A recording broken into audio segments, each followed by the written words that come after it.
Are you visiting Harrisburg, Pennsylvania? If so, here are some of the top spots that you need to check out. First, make sure you stop by the Capitol building. The structure, the building, the stone, and the design, everything about the Capitol building is pretty cool. So definitely check it out. The stones right in front of the Capitol building provide a great opportunity to get some cool pictures.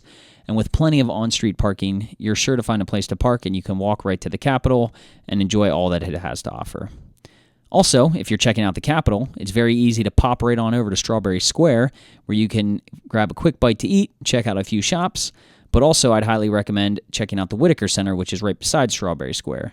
The Whitaker Center is a great place to go if you have kids. There's a lot of hands-on activities you can do. It's an art and science museum, and I really enjoyed going there when I was a kid, so I would highly recommend it for anybody who's checking out Harrisburg. They also have an IMAX theater, which shows a variety of movies and documentaries. So if you have kids, this is definitely a place to go if you're in Harrisburg. Just a few minutes from Strawberry Square is the National Civil War Museum. This is a great place to go, obviously, if you love United States history. There's parking right at the museum, so you don't have to worry about that. And also, with Harrisburg being so close to Gettysburg, you could pop down to Gettysburg, Pennsylvania, and enjoy some of the infamous battlegrounds there. One of my favorite places to go in Harrisburg is City Island. City Island is a small island right in the middle of the Susquehanna River that's home to a minor league baseball team and the Harrisburg Senators, a semi-professional soccer team in the City Islanders, but also has a miniature golf course, batting cages, and other fun things to do. I would definitely recommend walking across the Walnut Street Bridge, where you get to walk right over the river. You can walk into Harrisburg then. You can also walk along Front Street, which provides some pretty amazing views of the river. So if you're in Harrisburg and you have some extra time, especially if it's around sunset or in the evening, definitely check out City Island. On the other side of the river in Camp Hill, Pennsylvania, there's a beautiful park called Bankley Park. So if you do have just a few extra moments and you're at City Island, you should definitely jump on over to Bankley Park and just check out the views of the city, because you can see pretty much all of Harrisburg. There's an awesome lookout.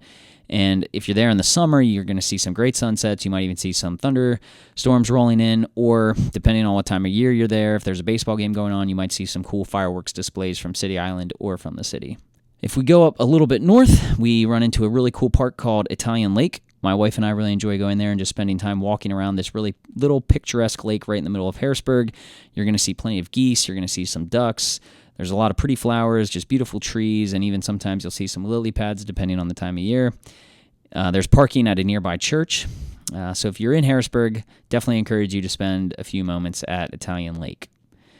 As we continue further north, right off of Interstate 81 and Route 322, there's a massive park called Wildwood Park. So if you're into running, if you're into walking or biking, if you enjoy being in the outdoors, or if you want to go to a nature center and you have kids, this is definitely the place to go. There's miles and miles of trails. The nice thing is a lot of them are flat, so if you're not an expert hiker or mountain biker, you can certainly come out here and just enjoy a leisurely walk or ride on some of the trails that Wildwood has to offer. If you go to their website, wildwoodlake.org, you can download a trail map and you can get an idea of all the things that they have to offer, both on the trails but also at the Nature Center and some of the other different attractions that they have there. If you do come, you can just turn onto Industrial Road from Route 39, and there's several parking lots on the left-hand side as you drive down Industrial Road. And you can just, from there, just pop right onto the trail from where the parking lot is. The final destination I encourage all Harrisburg visitors to go to is Fort Hunter, which is a mansion and a park just north of the city. It provides gorgeous views of the Susquehanna River, as well as there's a lot of large open areas for picnics, for games, just for walking around. You can check out the little covered bridge that they have on the property. There's also a really pretty barn and gardens where a lot of people get married. So if you just want, a little relaxing afternoon, you have time with friends or family, or if you just want to stop by really quick, it's definitely a place to visit during your time in Harrisburg. Also, if you're looking for the surrounding areas for things to do outside of the city, there's plenty of things to do in Lancaster, in York, going out further east to Hershey. So the surrounding areas of central Pennsylvania have a lot to enjoy, but if you're visiting Harrisburg, these are definitely the top places that I encourage you to visit.